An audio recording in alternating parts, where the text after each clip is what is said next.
Еще одна партия гуманитарного груза отправляется в эти выходные из Чувашии. На этот раз посылки предназначены школьникам Запорожской области и Мариуполя. Поддержать детей подарками и ученическими принадлежностями захотели их сверстники из школ Новочебоксарска и 65-й столичной школы.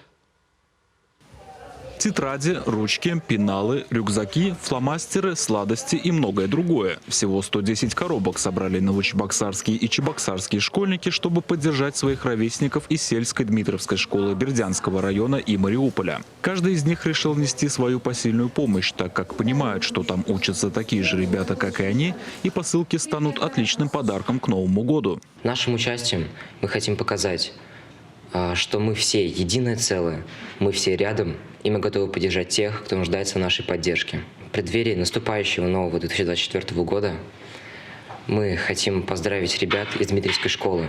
Пусть Дед Мороз исполнит их мечты и пожелания. Хотим пожелать всем мира, добра и благополучия.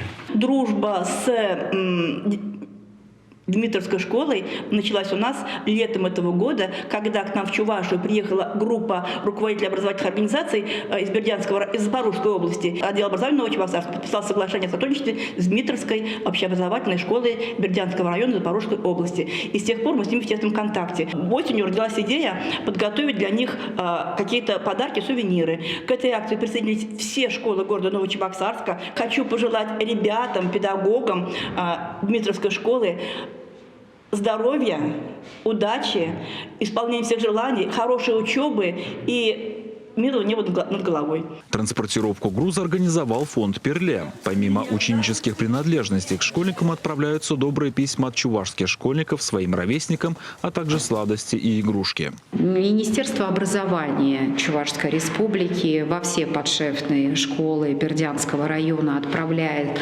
1,5 тонны сладких новогодних подарков.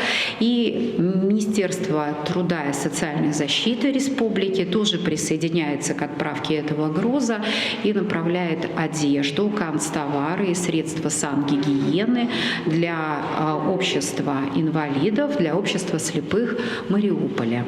Поэтому это вот такой совместный большой груз, и на следующей неделе состоится еще следующая отправка в Чувашский полк. Ценный груз отправится в воскресенье и прибудет к месту назначения в течение 2-3 дней. Михаил Нагоркин, Игорь Ульянов, Вести Чувашия.